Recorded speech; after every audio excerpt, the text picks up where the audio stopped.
Unaware she is daughter of a secret trillionaire who died recently. Husband lets mistress humiliate his wife and their twins at a Christmas party until he sees the guest list. He didn't just fail to defend her. He stood there and watched.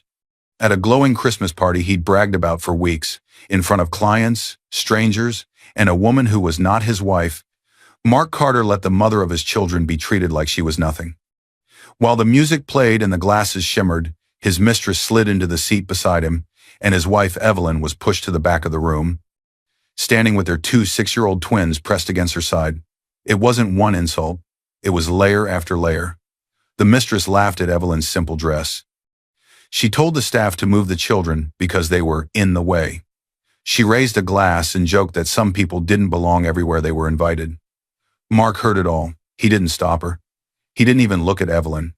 To everyone in that room, Evelyn was just a quiet wife from nowhere important, wearing a plain gold necklace and holding her kids' hands a little too tightly. No one there knew that only days earlier she'd finally listened to a voicemail from an unknown number about a man she'd never met, who had died recently. A man whose shadow touched far more in that room than anyone guessed. People online would later argue about how rich he really was, whispering that, if you added everything he controlled, he'd been the world's first secret trillionaire. No public list had ever used that word, but his money had reached quietly into companies, foundations, and even this very party. What they didn't see was the paper Evelyn was holding, the printed guest list she had picked up without thinking. They didn't see her eyes freeze when she recognized a single name on it. They didn't see the moment her heartbreak stopped shaking and started calculating. This isn't just a story about a cruel Christmas party. It's about what happens when a man lets another woman humiliate the wife he thinks is powerless, without realizing the people really watching that night were not watching him at all. Dear viewers, thank you for being here. If you watch without subscribing, it's like standing in that room and pretending you didn't see what they did to Evelyn. When you click that button, you stand with every quiet soul who was mocked, humiliated, and still chose to rise. Please, subscribe now and tell me in the comments where you're watching from.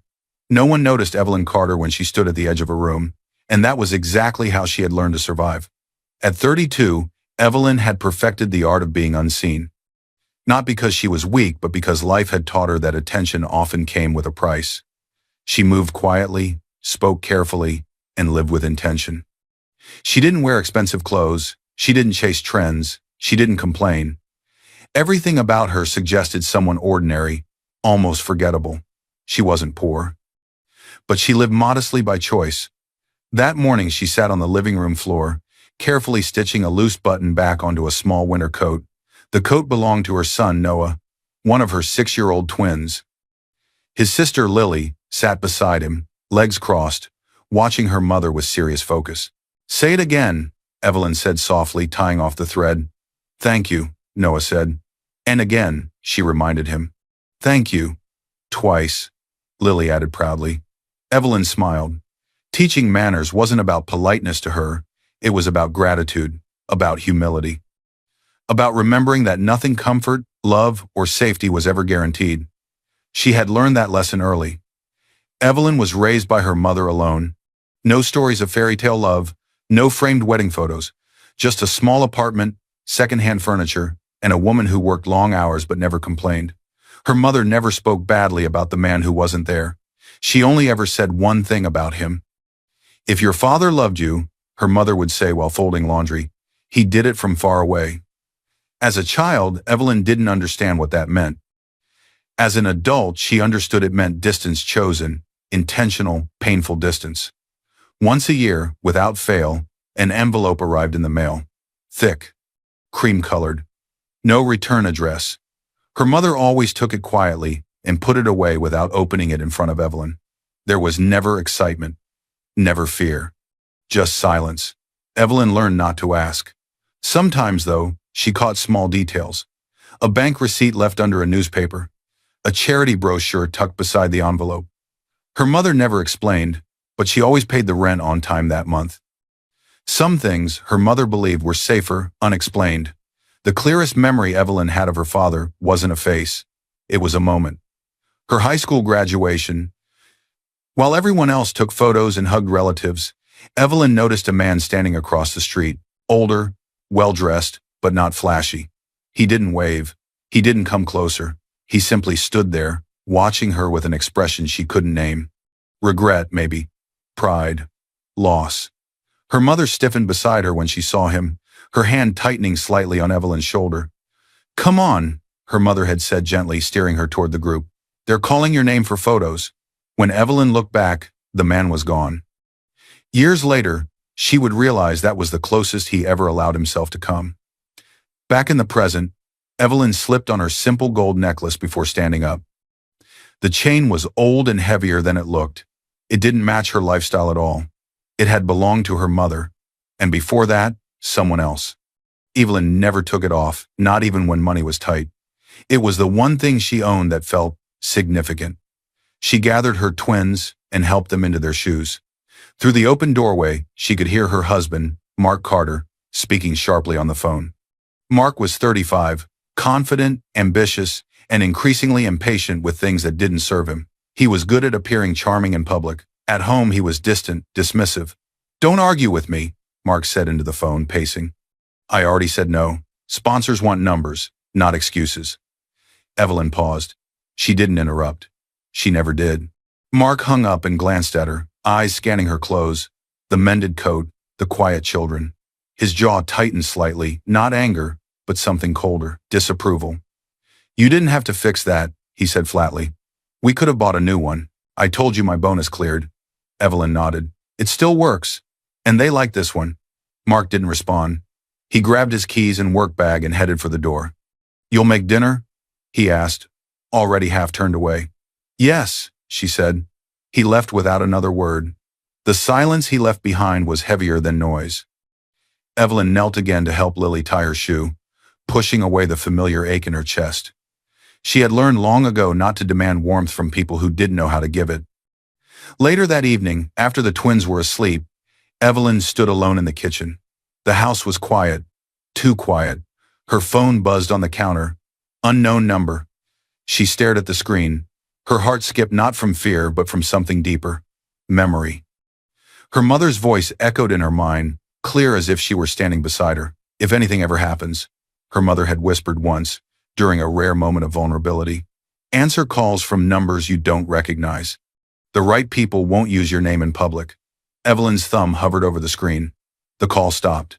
A missed call notification appeared. She hesitated only a second.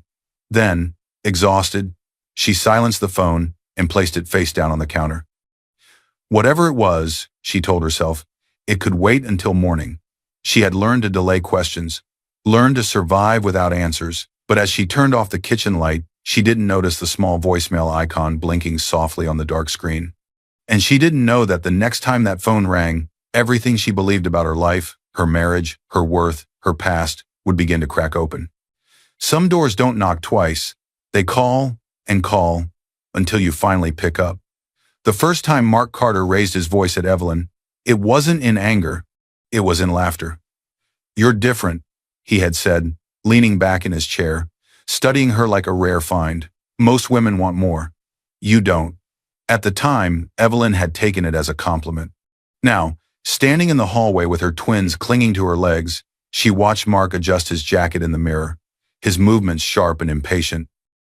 The man in front of her was 35, confident and increasingly convinced the world owed him something. His reflection mattered more to him than the room behind him. "Did you see my cufflinks?" he asked without turning around. "They're in the top drawer, left side," Evelyn replied calmly. Mark found them exactly where she said they were. He always did. Evelyn remembered things so he didn't have to. Years earlier, when she met Mark, he had been charming in a focused, determined way. He worked in mid-level finance at a development firm, talked about building something big, about success, about never being small again. Evelyn admired his drive.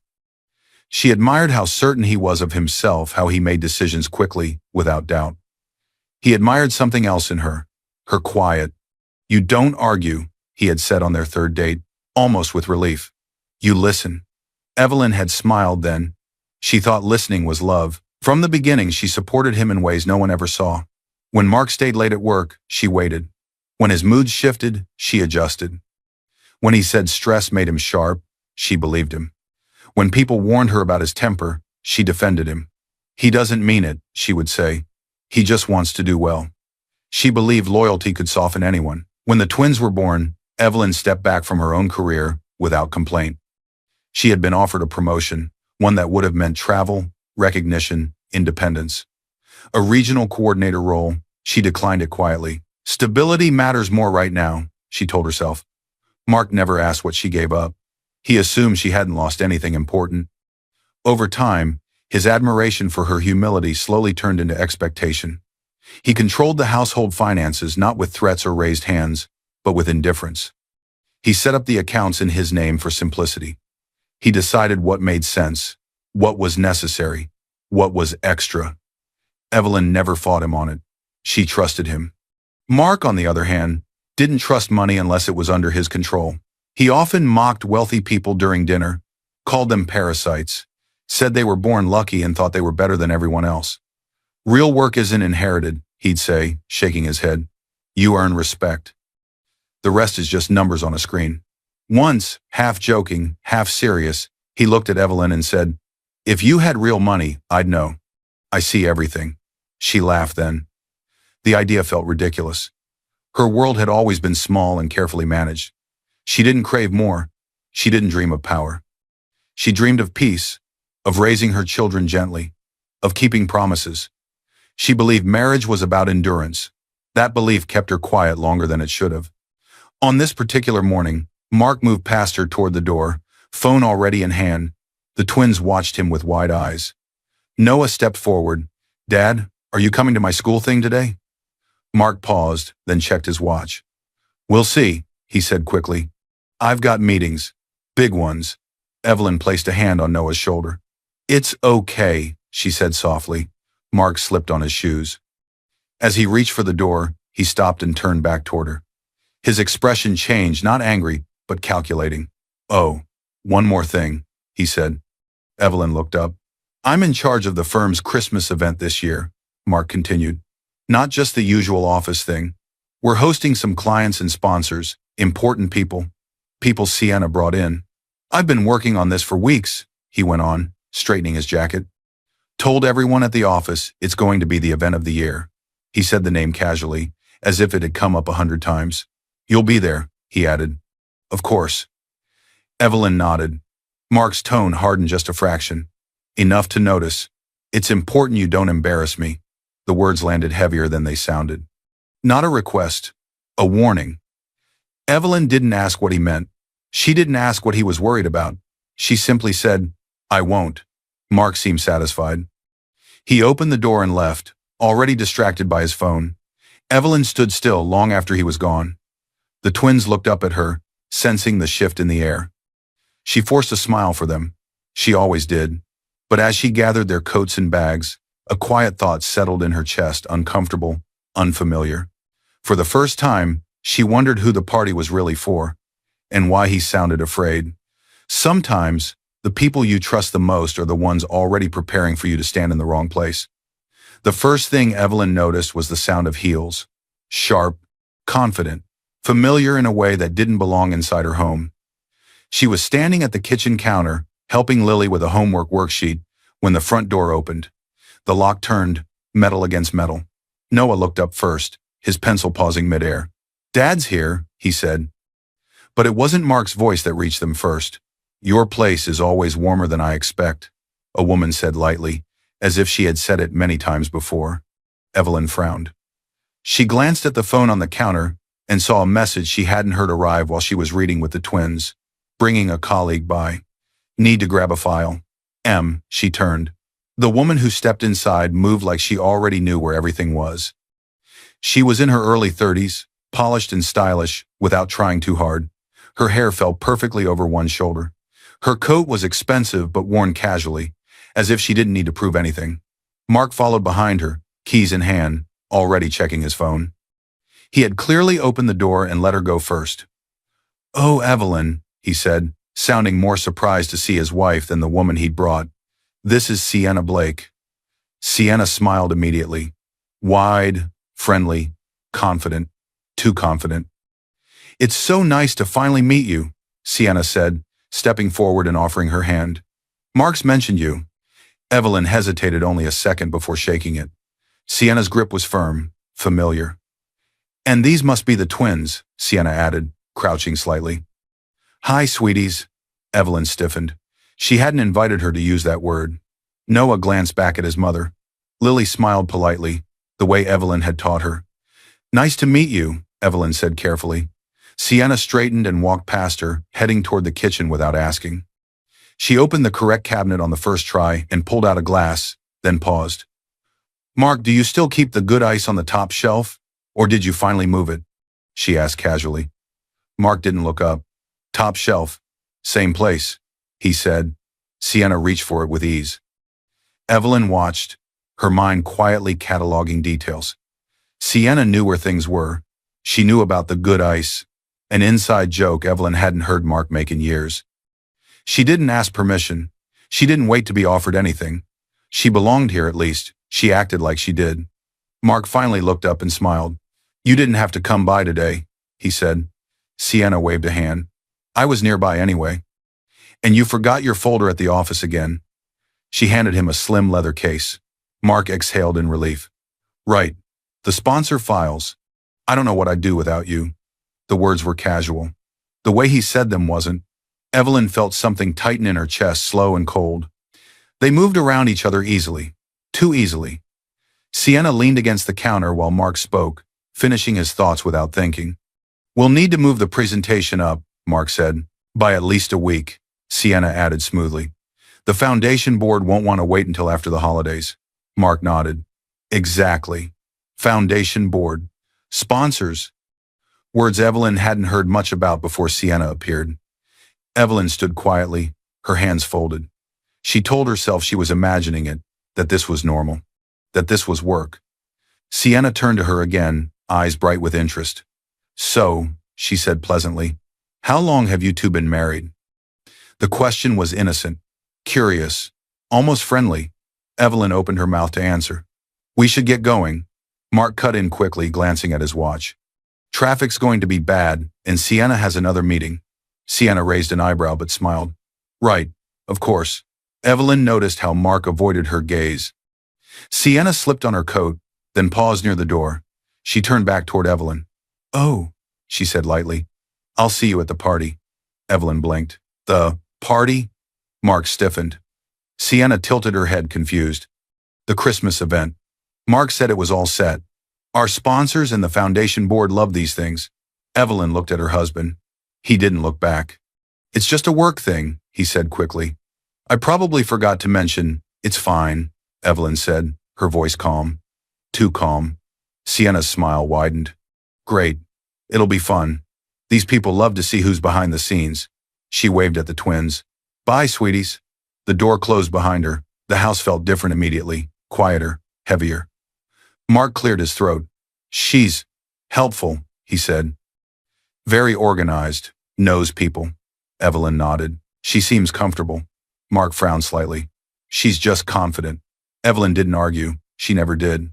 That night, long after the twins were asleep, Evelyn lay awake, staring at the ceiling. Mark had gone to bed earlier, saying he was tired. His phone buzzed softly on the nightstand. He picked it up and stepped into the hallway. Evelyn didn't mean to listen.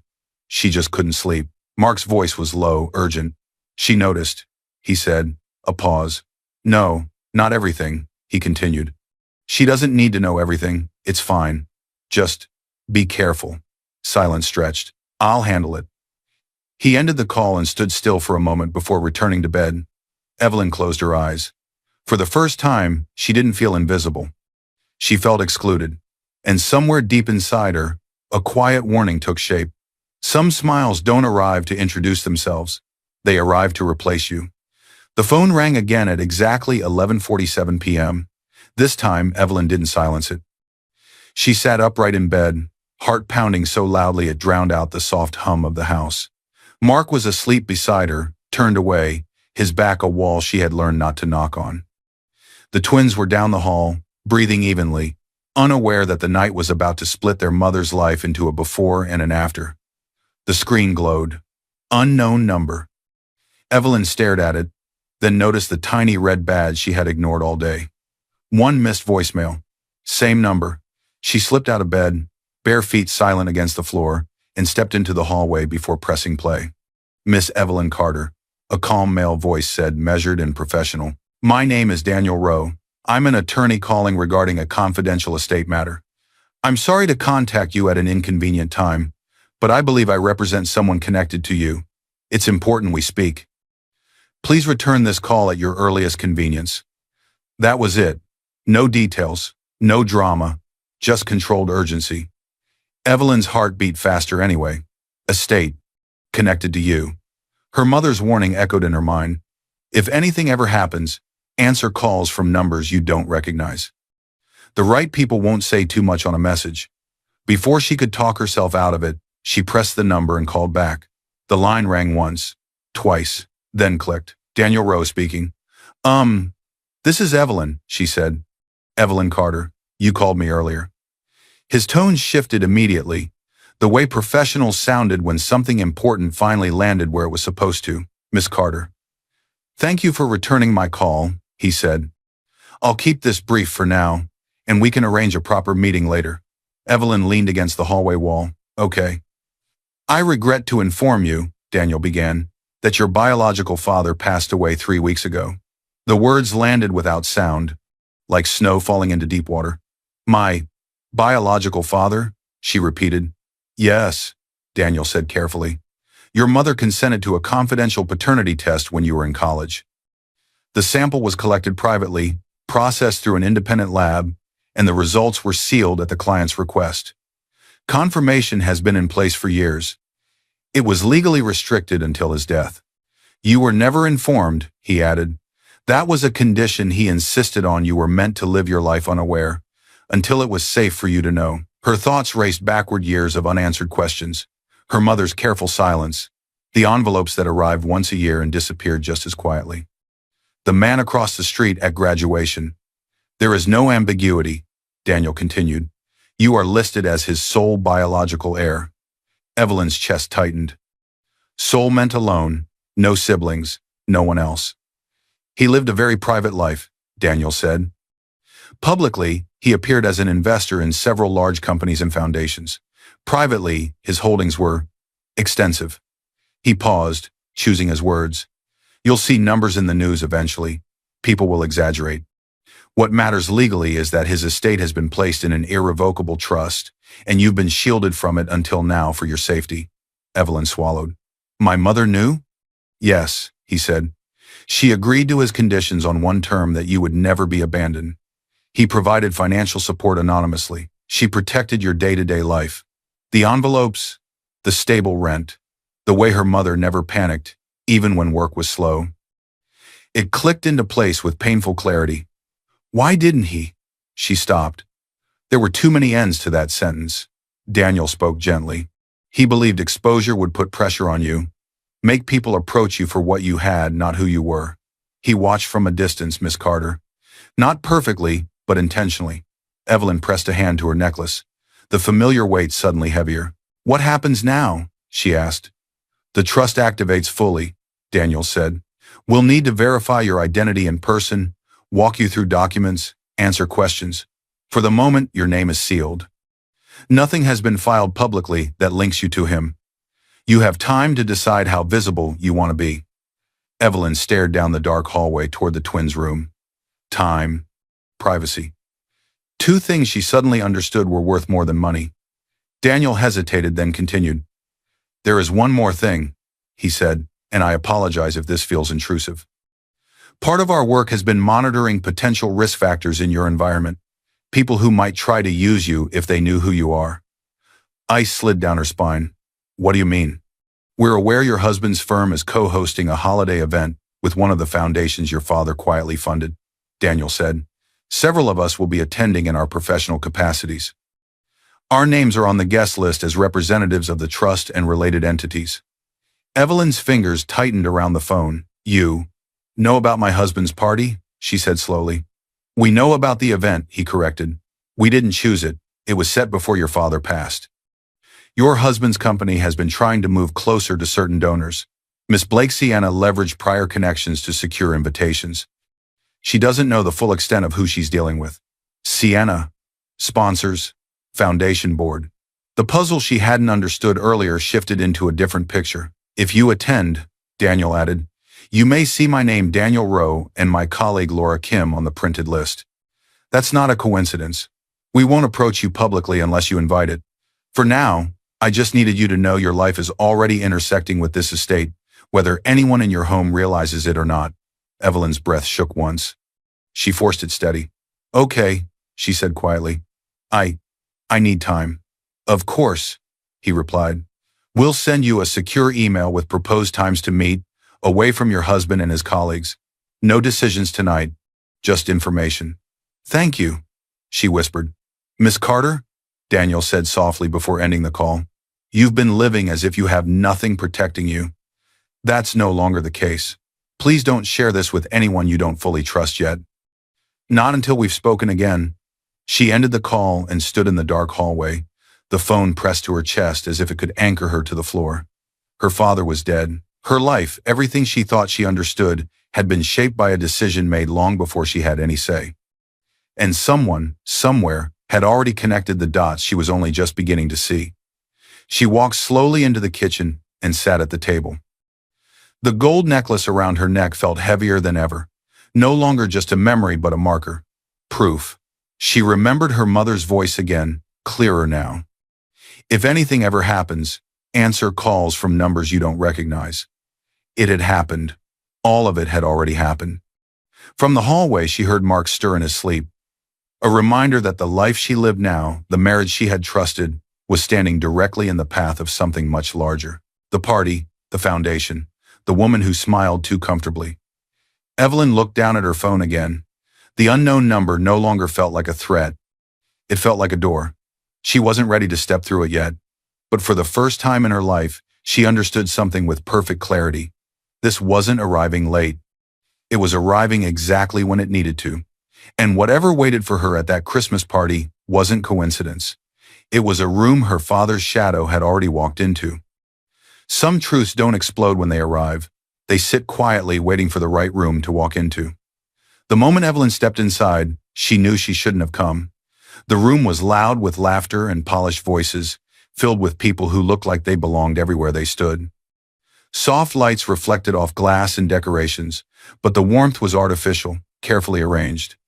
Evelyn felt it immediately, an invisible pressure, like she had entered a space that had already decided she didn't fit. She tightened her grip on her twin's hands. Noah stayed close to her side, quiet and alert. Lily clutched her small purse with both hands, eyes wide as she took in the room. Evelyn bent slightly, her voice low and steady. Stay with me, she said. No matter what. They nodded. Mark walked a few steps ahead of them, confident, smiling, already greeting guests. He didn't look back to see if they were following. He didn't need to. In his mind, they were background. Evelyn slowed her steps, observing everything. She noticed how conversations paused when she passed. How eyes flicked to her coat, simple, clean, clearly not chosen for display. She noticed the subtle shift in posture when people realized she was Mark's wife, not a client, not a donor. Near the main table, a stack of printed programs and guest lists sat neatly arranged for attendees. As they walked in, a staff member handed one to Mark, and by habit, one to Evelyn. She accepted it without thinking, folding it over her fingers. Then she saw Sienna. Sienna Blake sat beside Mark as if the seat had always been hers.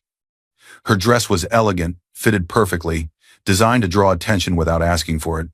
She leaned close to Mark, laughing softly at something he said, her hand resting lightly on his arm.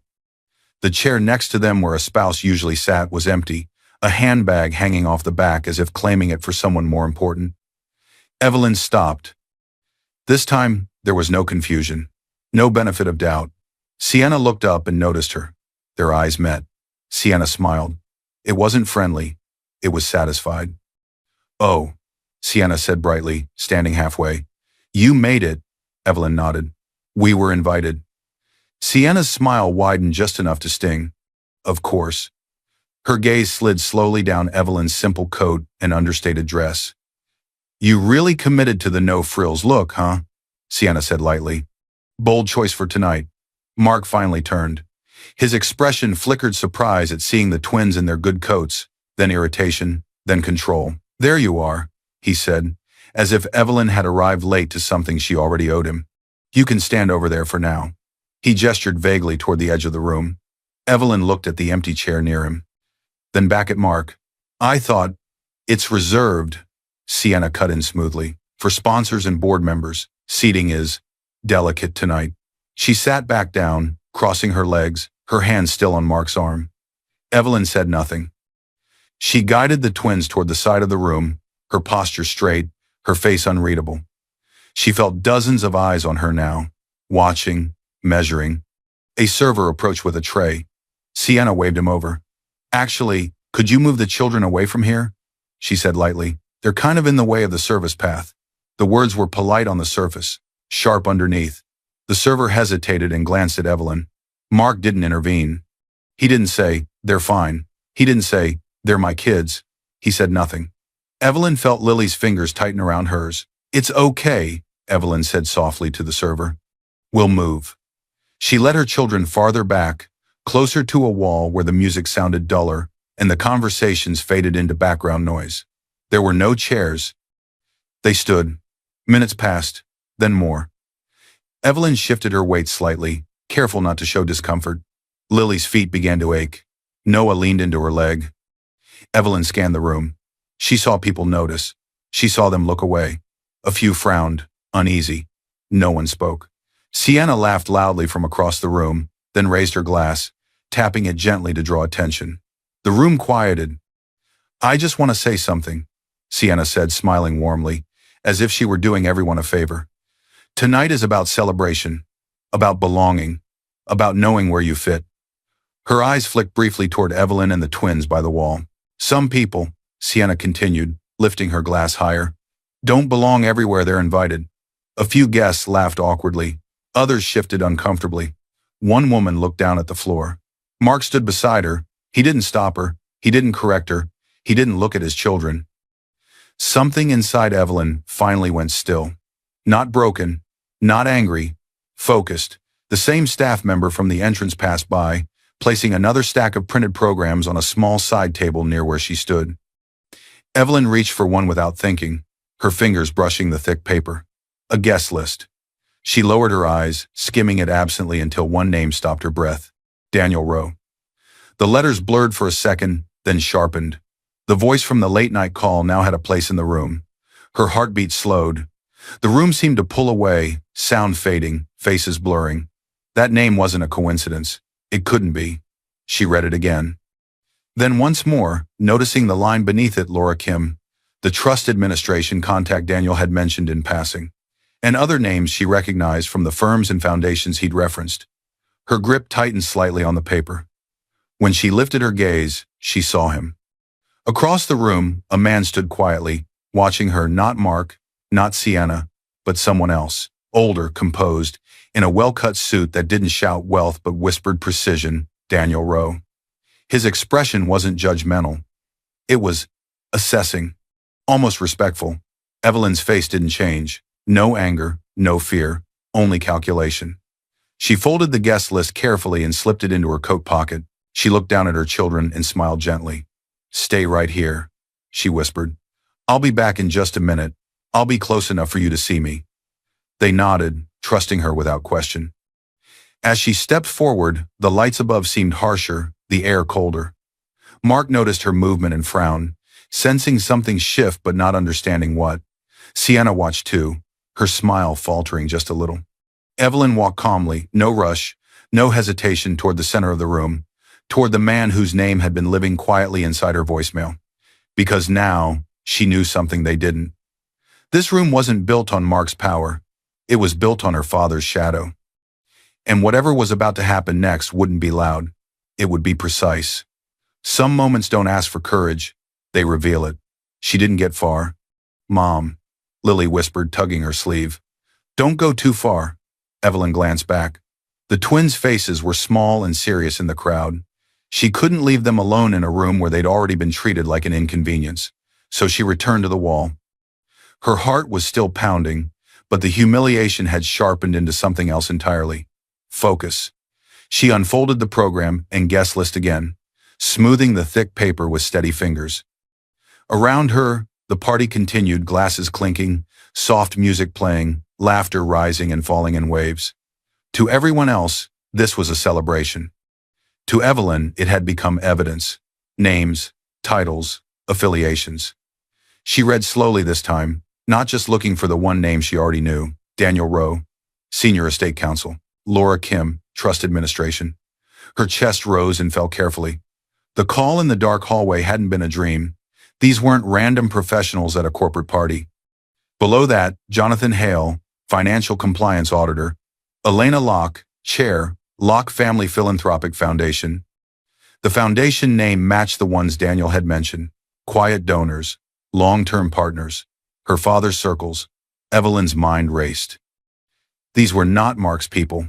Mark's world was smaller, louder, hungrier. He chased investors, yes, but these names belonged to a different circle. A quieter one. A circle that didn't attend parties for networking or ego. They attended when something was being observed. She glanced up.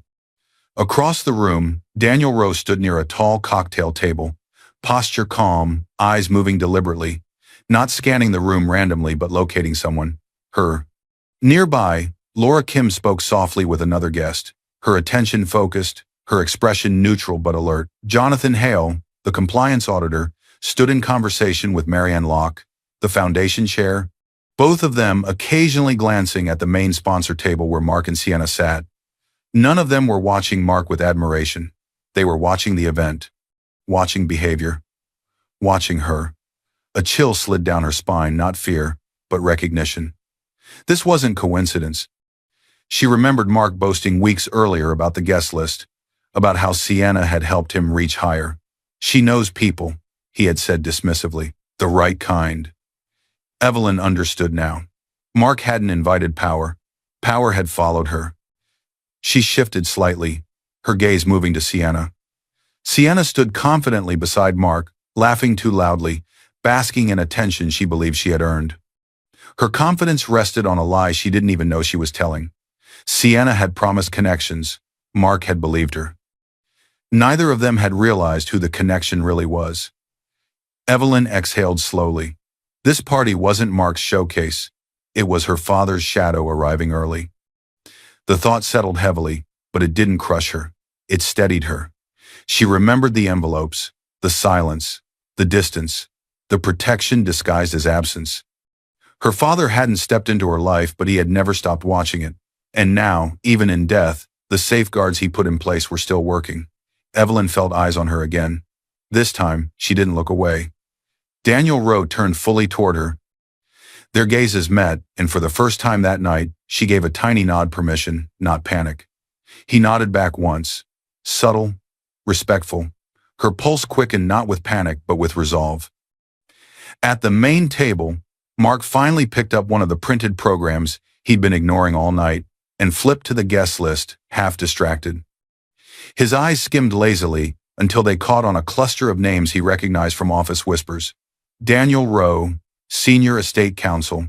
Laura Kim, Trust Administration. Locke Family Philanthropic Foundation. His stomach tightened. Those were the people his bosses bragged about in meetings, the kind who could reshape a firm's future with one decision. Mark noticed the shift. He followed her line of sight and frowned. His smile faltered as he watched the exchange, unease creeping into his expression. For the first time that night, he looked uncertain. "Who's that?" he muttered to Sienna, nodding toward Daniel. Sienna glanced over, her brow furrowing. "I don't know," she said quickly. "Probably someone important from the foundation." Mark's jaw tightened. Important to who? Evelyn folded the guest list again, carefully, as if the paper itself held weight. She placed it back into her coat pocket and straightened her shoulders. Her twins watched her, sensing the change. Lily reached for her hand. Evelyn squeezed it gently. "I'm okay," she whispered. "Stay right here where you can see me." A moment later, someone approached. It was Daniel Rowe.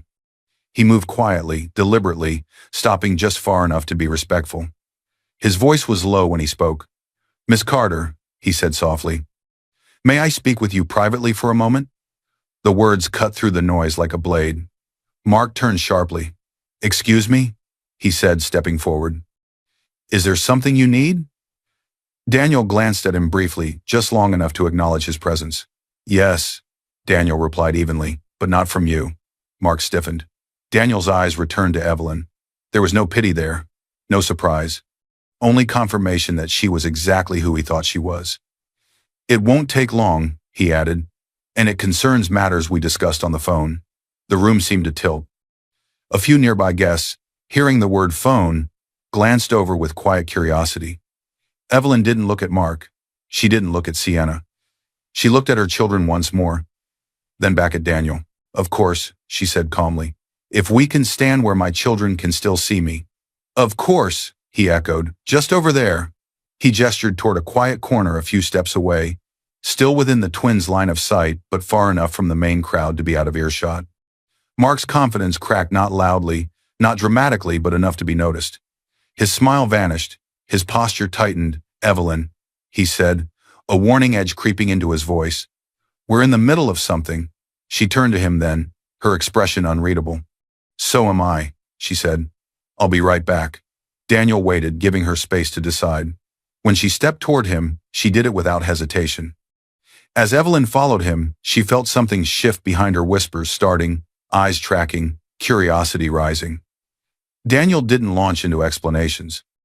In the quiet corner, he simply reintroduced himself, confirmed that everything he had told her on the phone was real, and asked if she was safe at home.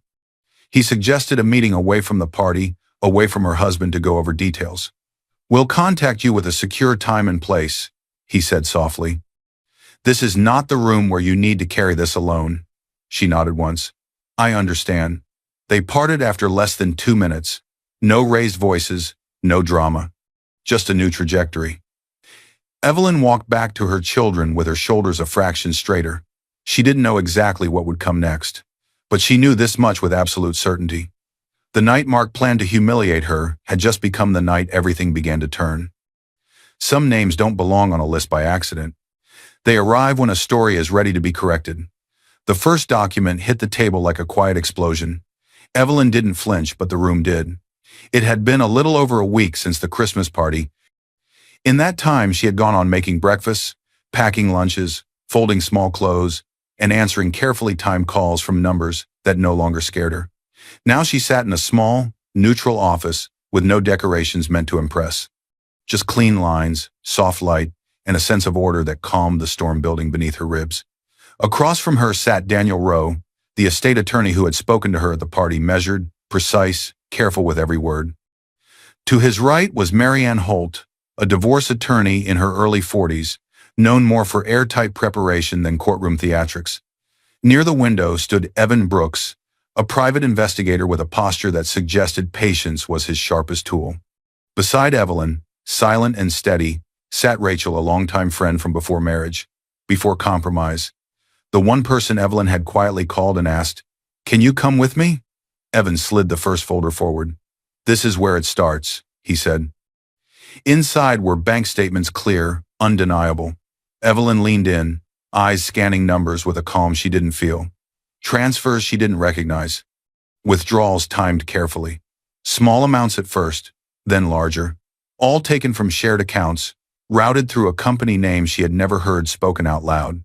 Mark has been diverting marital funds, Evan continued. Not recklessly, intentionally. Evelyn exhaled slowly. She had expected pain. What she hadn't expected was clarity, Daniel added. These movements began shortly after he met Sienna Blake. Her name doesn't appear on the accounts directly, but the timing lines up with when she started consulting for your husband's firm and when his spending pattern changed.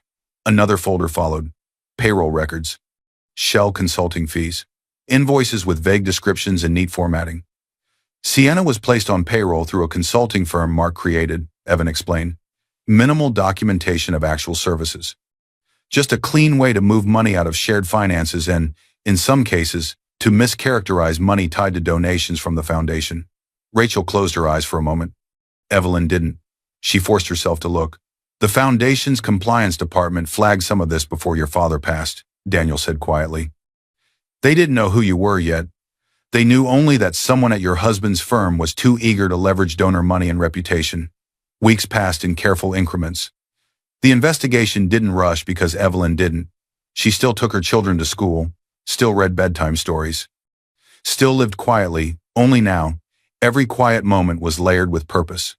More evidence surfaced. Text messages, preserved and verified. Mocking messages Mark sent to Sienna late at night. She doesn't know her place. She's nothing without me. I control everything. Some messages were worse, not in language, but in contempt. Talking about moving money where she'll never see it, about locking down the house if she ever got difficult.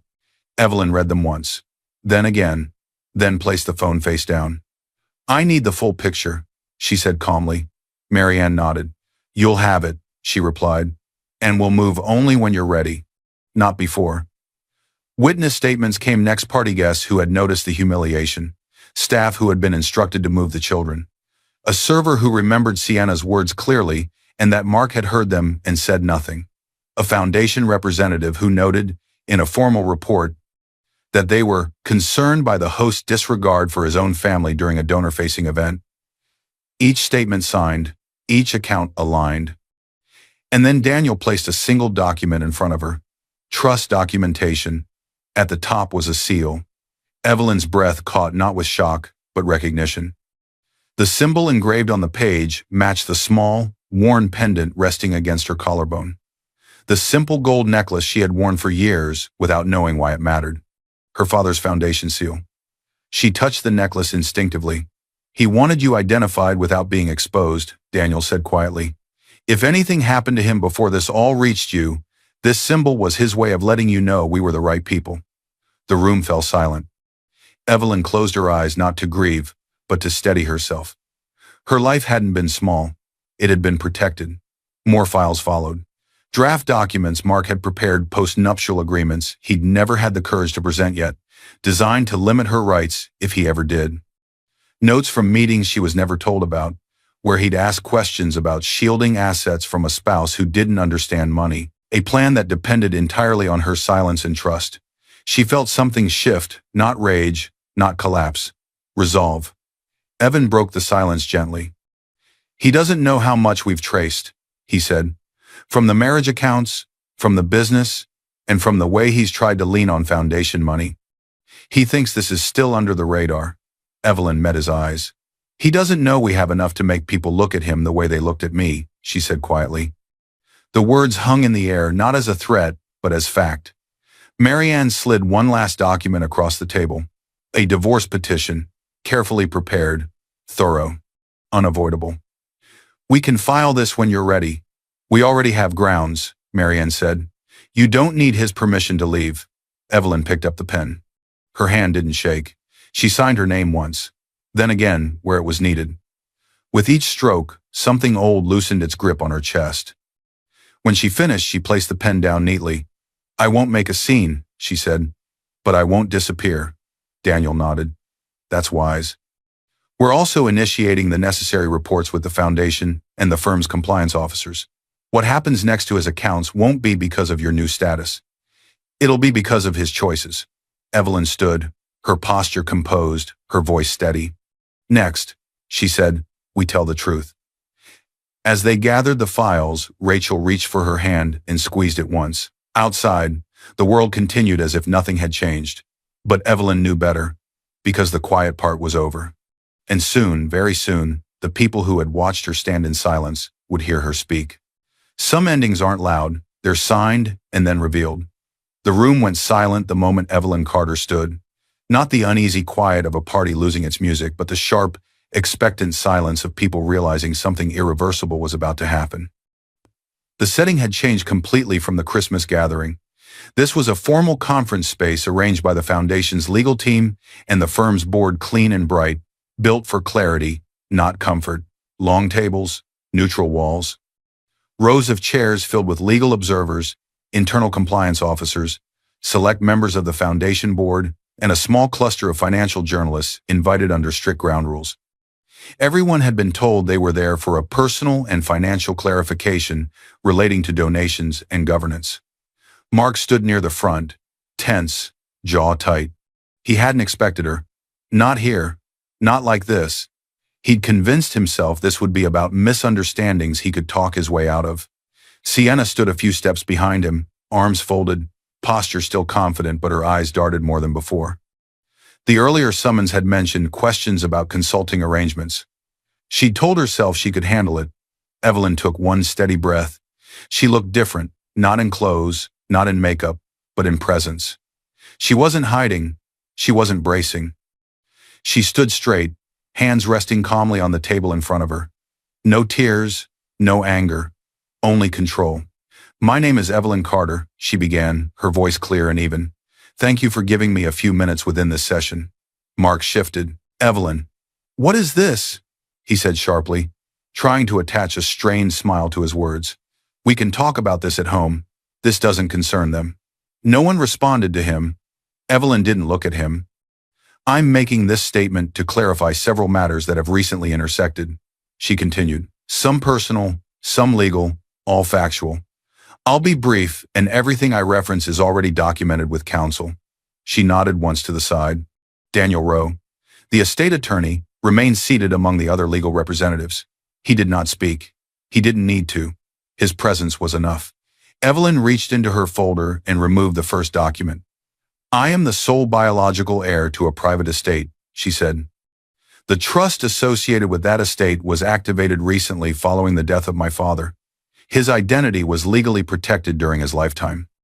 That protection remained in place until I chose to lift part of it for the sake of transparency in these proceedings." A ripple moved through the room, not shock recognition.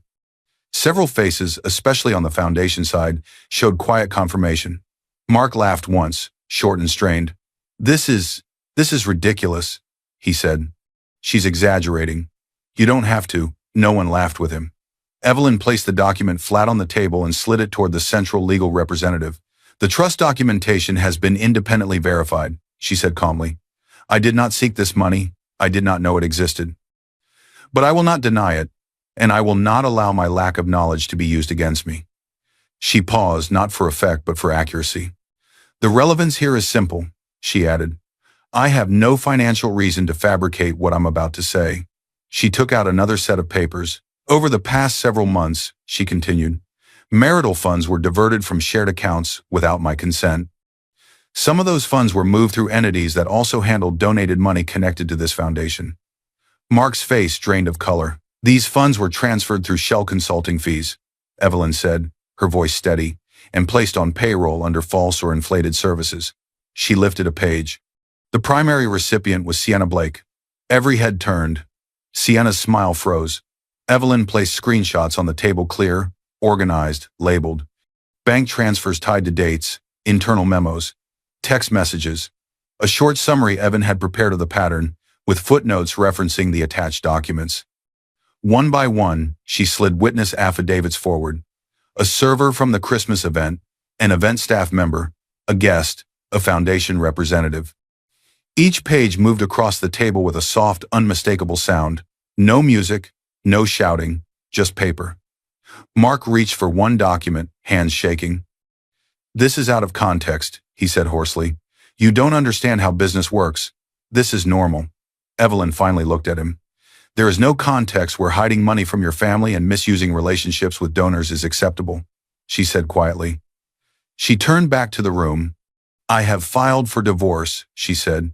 "The petition has been submitted and served. I am not here to argue about my marriage. I am here so that the organizations my father trusted and the firm my husband works for are not misled about what has been happening behind closed doors." Mark opened his mouth again, desperation rising. "Evelyn, you're making a mistake," he said, louder now. "You don't understand what this will do to me, to us, to my career." She met his eyes fully this time. "I understand exactly what it does," she said. "It ends the lie." The silence deepened. Evelyn closed her folder. "My purpose here isn't revenge," she said. "It's truth. I will cooperate fully with all legal processes moving forward. The rest is in your hands." She stepped back. The statement was over. For a long moment, no one moved. Then whispers began, not chaotic but precise. Phones lowered as notes were taken. Compliance officers exchanged glances. Board members leaned toward their counsel. Mark stood alone, exposed. Every attempt to speak fell flat. No one asked him questions. No one defended him. Sienna took one small step backward, then another. She looked around the room, not at Evelyn, not at Mark, but at the exits, at the faces that no longer reflected admiration, only calculation. Her expression changed not to guilt, not to regret, to strategy. Evelyn watched her quietly, because she knew this wasn't the end. It was the moment before the fallout. Some people don't fall when the truth arrives. They step away hoping no one notices how fast they're leaving. Mark Carter woke up to the sound of his phone buzzing like an alarm that would not stop. Not one call many. He sat up fast, heart racing, thumb sliding across the screen as names flashed past. Accounts, numbers, alerts. Each notification carried the same quiet threat: access restricted, review required, pending investigation. He swung his legs out of bed, breath short, and refreshed his email. The messages multiplied instead of disappearing. Account activity flagged for review. Temporary hold pending internal audit. Donor-funded projects under formal examination. His assets weren't gone, but they were no longer his to move freely. Credit lines frozen. Business cards declined. Certain accounts temporarily unavailable pending clarification. Mark stood there in the half-light, trying to understand how it had happened so fast. He had always believed power gave you time, warnings, a chance to fix things quietly before anyone important noticed. He grabbed his phone and dialed Sienna, straight to voicemail. He tried again. Nothing. Across town, Sienna Blake was already gone. She sat in the back of a rideshare, sunglasses on despite the cloudy morning, scrolling through her phone with calm precision. Her finger hovered over shared photos, smiling dinners, staged moments, carefully angled selfies that proved proximity to someone she thought would matter longer. She deleted them all, one by one. She had already sent a formal statement through her attorney that morning. Brief, clean, careful. She denied knowledge of financial wrongdoing, claimed she had been misled about the nature of the consulting work, positioned herself as a contractor who trusted the wrong person. She did not mention Mark's name more than necessary. Sienna believed in survival, not loyalty. Before noon, she updated her professional profile, removed any reference to Mark's firm, and sent a message to a new contact, someone with resources, influence, and no connection to what was unfolding. A potential client who had only seen her polished side and knew nothing about Christmas parties or donor audits. She never looked back. Mark left message after message. Sienna, pick up. We need to talk. This isn't what it looks like. She never responded. By afternoon, the calls stopped going through. At his office, doors that once opened easily now stayed shut. Colleagues avoided eye contact. Meetings were canceled with vague explanations. Invitations quietly disappeared from his calendar. Former allies became busy, very busy. Compliance had questions, now formal ones. They weren't interested in excuses. They were interested in signatures, authorizations, and why consulting fees connected to donor-related accounts looked so much like personal withdrawals. Mark tried to explain himself, but explanations require listeners, and no one wanted to be seen listening to him anymore. Not while the Foundation's auditors were walking the same halls. He watched his reputation collapse in real time. People he had mocked as parasites now controlled the narrative. By evening, legal notices arrived. Requests for records, notices regarding joint assets, letters from Marion Holt's office confirming timelines and expectations. Nothing screaming, nothing dramatic, just structured consequences, one envelope at a time.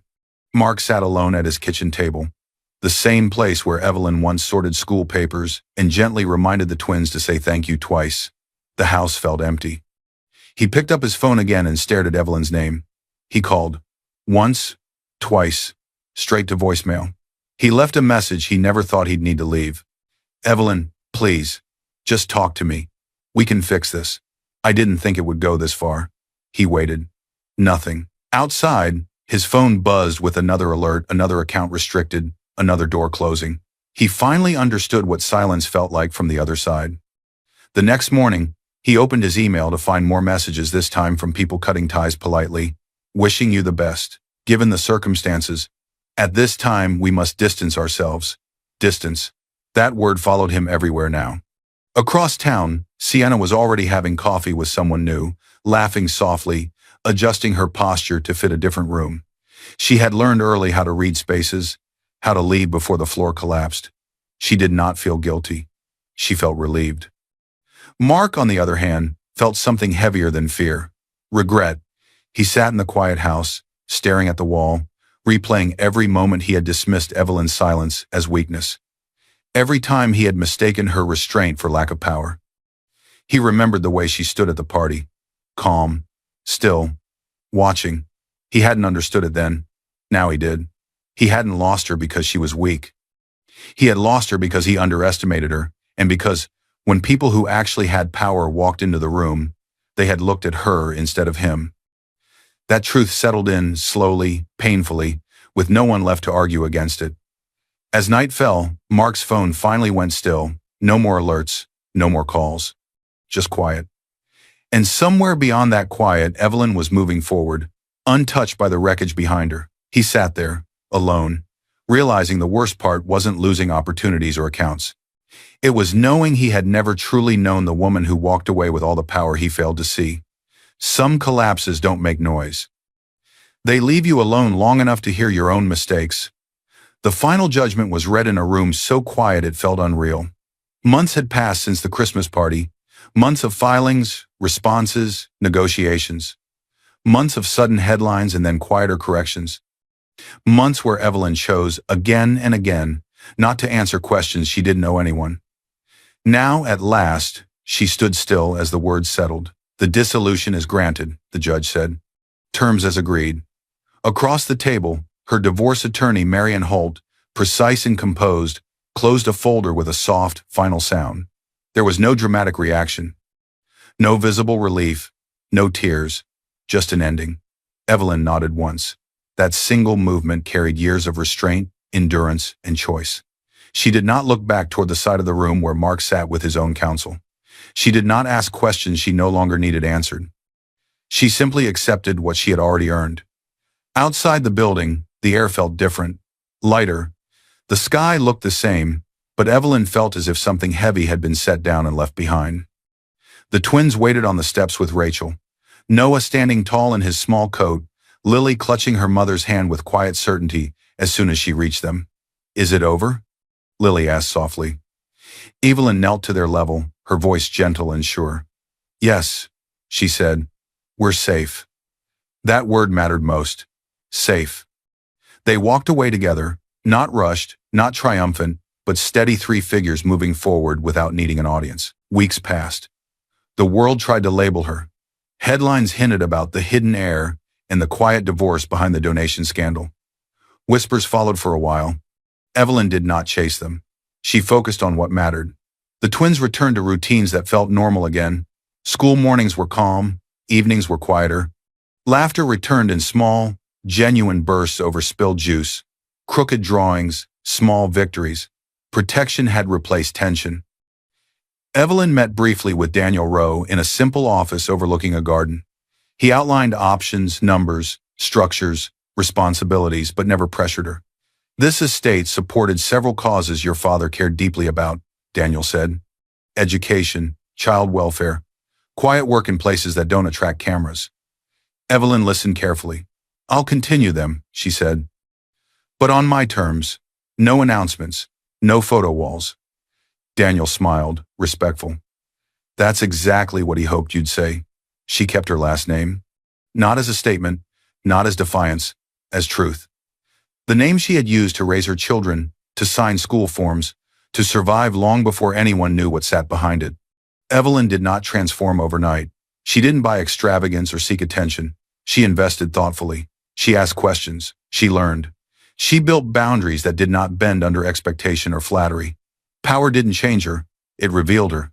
One afternoon, Evelyn stood in a modest office space. She had quietly funded an organization focused on supporting families during transitions, offering legal guidance and emotional stability. Some of the lawyers there had once worked on her case. Others came from places that reminded her of her mother's long workdays. There was no plaque with her name on it, just a small sign by the door that read, "Free consultations, no one decides for you." She sat across from a young mother and listened. That was how she honored the legacy, by staying herself. At home, the twins drew pictures at the kitchen table. Noah sketched a house with 3 stick figures holding hands. Lily added a sun in the corner, large and bright. Evelyn watched them from the doorway, her gold necklace resting against her collarbone. It no longer felt heavy. It felt complete. That night, after the children were asleep, Evelyn stood by the window and allowed herself one quiet moment of reflection. She thought of her mother, her strength, her silence, her careful love. She thought of a man who had loved from a distance and protected without presence, who had built systems instead of memories. And she thought of the woman she had been quiet, overlooked, underestimated. She hadn't been invisible. She had been choosing dignity, choosing patience, choosing the right moment to step forward. The next morning, Evelyn walked her children to school, her posture relaxed, her steps unhurried. No one stared. No one whispered. Whatever the world had thought about her had already moved on to other stories, and so had she. As they reached the corner, Noah looked up at her. "Mom? Yes? Are we okay now?" Evelyn smiled, not softly, not sadly, but with certainty. "We always were," she said. "We just didn't know it yet." They continued down the sidewalk together, framed by ordinary light and everyday sounds. Not rich in spectacle, not loud in victory, but unstoppable in silence. She didn't win because she inherited power. She won because she never lost herself. I hope you enjoyed watching this story as much as I enjoyed creating it. If this story moved you, don't forget to like, share, and comment on the lessons you learned. Let me know where you're watching from in the comments below, and I'll see you. Unaware his wife secretly paid his mother's $1 million debt. Husband humiliated her after his mother gifted her divorce papers. What she did next ruined them. He didn't just stay quiet while his mother handed his wife divorce papers. He went further. He stood beside his mistress in his mother's living room and humiliated the very woman who had secretly saved his family from losing everything. That day, Claire Hayes held a decorated envelope in her shaking hands. Inside, divorce papers. Across from her, Helen, the 58-year-old mother-in-law, whose $1 million debt Claire had quietly paid off, smiled like she was handing over a birthday card. Adam, Claire's husband, didn't defend her. He joined the attack. In front of Helen, Brianna, and a few relatives. He raised his voice and called Claire manipulative, secretive, and controlling. "You're always hiding things," he shouted. "You think you're better than my family. You don't belong with us." Brianna stood next to him, one hand on his arm, pretending to calm him. "Just tell her the truth, Adam. Be strong," she whispered, while enjoying every second. Helen watched with satisfaction, like a puppet master whose strings were finally pulling the show together. They thought they knew the truth. Adam didn't know. Brianna didn't know. And Helen, who had begged for Claire's help, chose to bury the fact that Claire had signed a secret contract to pay her $1 million debt, using her own savings and financial skill to protect the very people tearing her apart. None of them knew she had kept records, transfers, messages, logs, and even recordings. They thought they were breaking her. They didn't realize they were handing her every reason she needed to ruin them.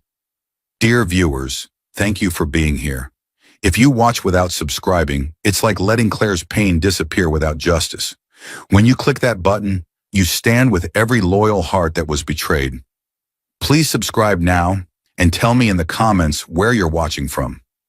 The kitchen erupted with the sharp crack of a ceramic plate hitting the counter. Claire's hands had slipped again. Her breath shook as she caught it right before it shattered. The sudden noise was loud enough to pull anyone's attention, but no one reacted. Not Adam, not his mother, not the house that relied on her. It was a moment that revealed everything.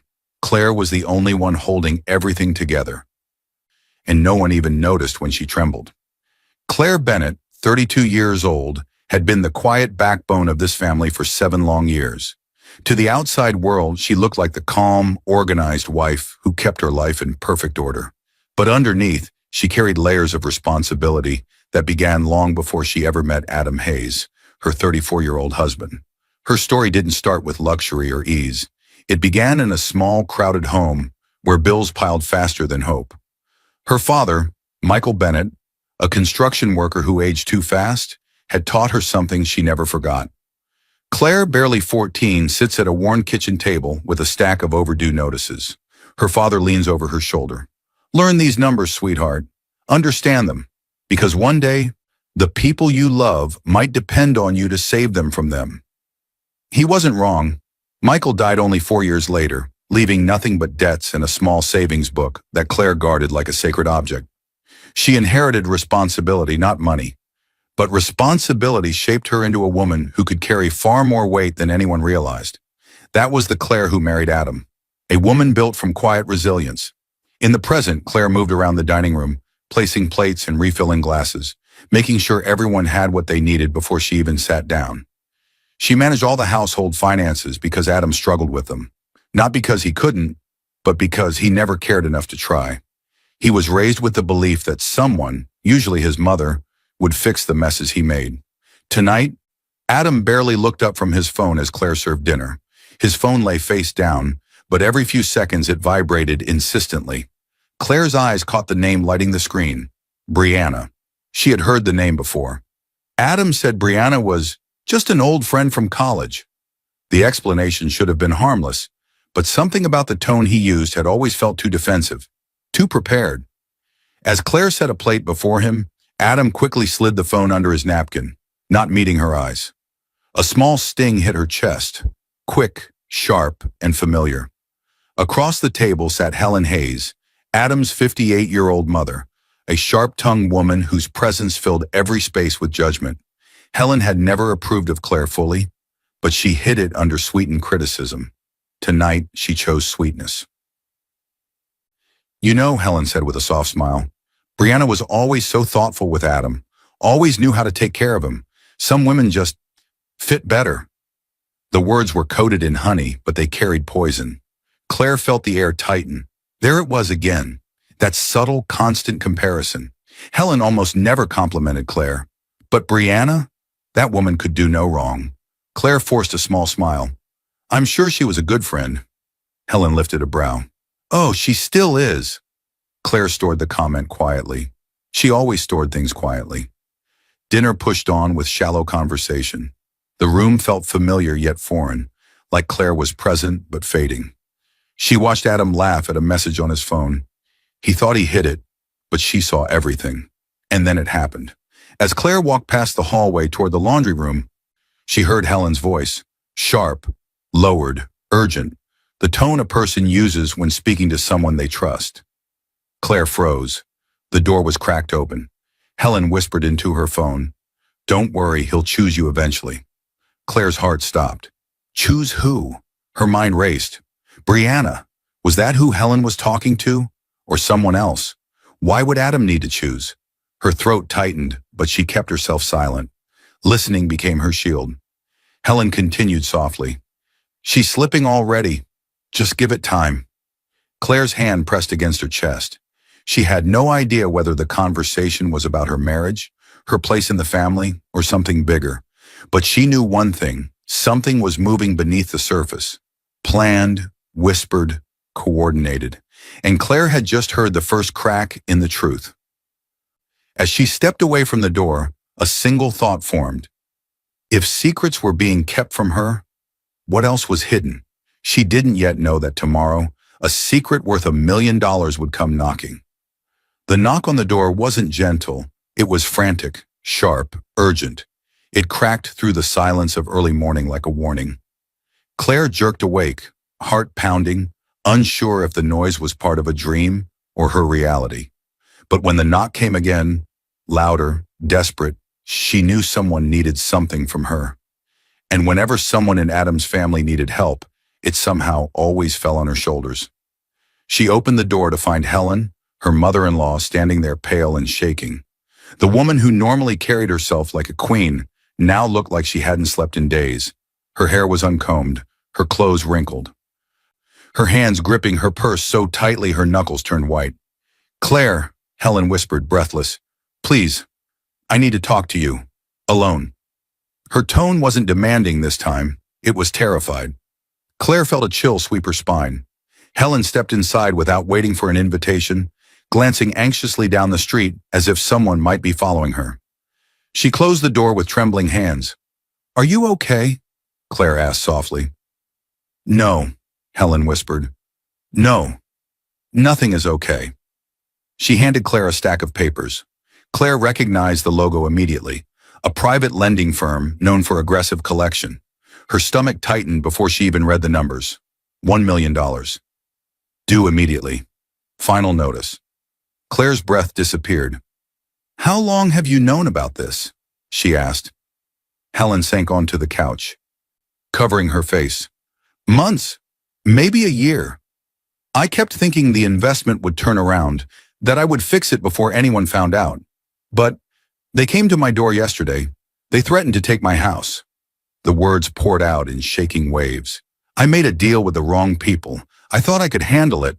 I thought Adam would see me as strong, not stupid. Claire understood more than Helen realized. Her father sitting at the table, explaining to a young Claire that shame makes people hide the truth. Most debts, he said, destroy families because people try to pretend they don't exist. Claire's heart softened, even though fear twisted inside her. Why didn't you tell Adam? She asked gently. Helen looked up, eyes wild. He would have blamed me.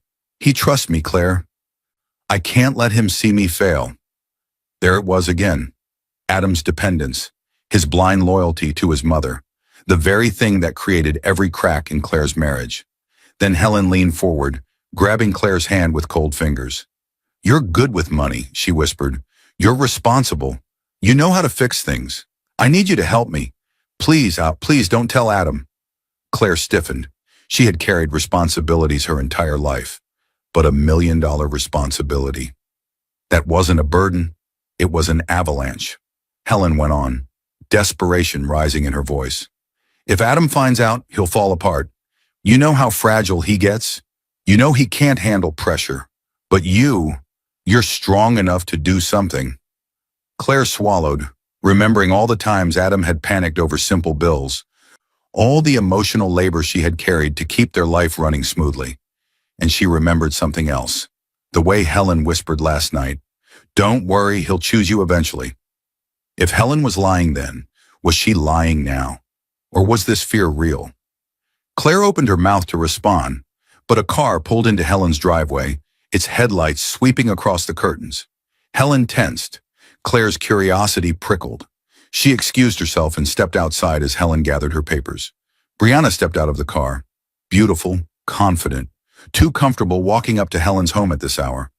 Morning, Brianna said with a bright smile, fake and sharp as glass. Claire forced a polite nod. You're up early, Brianna shrugged. Helen needed help with groceries, but she held no bags, no keys, just her purse and a smirk. Claire caught the look in Brianna's eyes. A look that said, I already know the things you don't. Helen appeared behind Claire quickly, voice a little too cheerful. Yes, Brianna's always helping me. Claire knew it was a lie. The early morning, the timing, the secrecy. This wasn't about groceries, it was something deeper, something planned. Claire drove Helen to the lending office later that day, her mind spinning. In the quiet waiting room, Helen leaned over. You're not going to tell Adam, right? Claire hesitated. Helen whispered sharply, if he finds out, he'll leave me. Those words locked Claire's decision. Her trauma, her father's warnings, her own loyalty. They pushed her into the seat she didn't choose. She signed the contract, took on the full debt, saved Helen from ruin. As Claire stood up, she turned toward the door. And that's when she saw Helen, standing far back, watching her, her expression calm, too calm, cold even, not relief, not gratitude, something else, something dangerous. As they walked out, Claire sensed it, a shift so subtle it felt like a shadow passing. She had just saved the family, but tomorrow the first crack in Adam's loyalty would begin to show. The shouting hit Claire before she even stepped inside the house. Adam's voice, sharp, angry, and nothing like the gentle man she married, echoed down the hallway as if he was fighting with ghosts. Just stop. Stop telling me what to think. Claire froze with her hand on the doorknob. Her first thought was that he was on the phone with someone from work. But when she pushed the door open, she found Adam in the living room, pacing back and forth with his phone to his ear, jaw tight, frustration boiling off him like steam. He didn't notice her. Look, I get it, he snapped. You're right. She does hide things. She does act like she's above us. Claire's stomach twisted. She stepped closer, saying softly, Adam, who are you talking to? Adam jumped, startled. He ended the call immediately, shoving the phone deep into his pocket. Were you listening? He asked sharply. His tone cut her. No, Claire said calmly. I just walked in. Adam scoffed. Sure, you're always just walking in, always in the middle of things that don't involve you. The cruelty was new, cold, sudden, but strangely familiar, because it sounded exactly like something Helen would say. Or Brianna. Claire took a deep breath. Adam, what's going on? You've been different lately. He turned away, arms crossed. You're imagining things. But it wasn't her imagination. It was the start of something she couldn't yet see, but could feel tightening around her like a rope pulled from both ends. As Adam walked to the kitchen, Claire followed slowly. Her mind replayed the decision she made yesterday, to save Helen, to carry that crushing $1 million debt in silence. She didn't expect gratitude, but she didn't expect this. Did your mother say something? She asked. Adam turned suddenly, eyes narrowed. Why do you always blame my mother? Why do you always act like you're better than her? Better than everyone? Claire blinked. I never said that. Yes, you do, he insisted. You just do it quietly, with your looks, with your tone. It hit her then. This wasn't Adam's language. This was borrowed speech, words he didn't own but repeated. She could almost hear the voices behind them. Helen. She thinks she's above our family. Brianna. She likes controlling everything. Helen. Adam, you need to open your eyes. They were feeding him poison in small doses, each word like a drip in a cracked glass. Claire exhaled slowly, trying not to cry. I've never tried to control you, Adam. Adam shrugged, turning his back. Then why do you hide things? Claire froze. There it was. Helen had twisted her secret into guilt, a secret Claire carried to protect all of them. She whispered, I didn't hide anything to hurt you. Adam didn't even look at her. You make everything complicated. Her heart stung. Another borrowed phrase.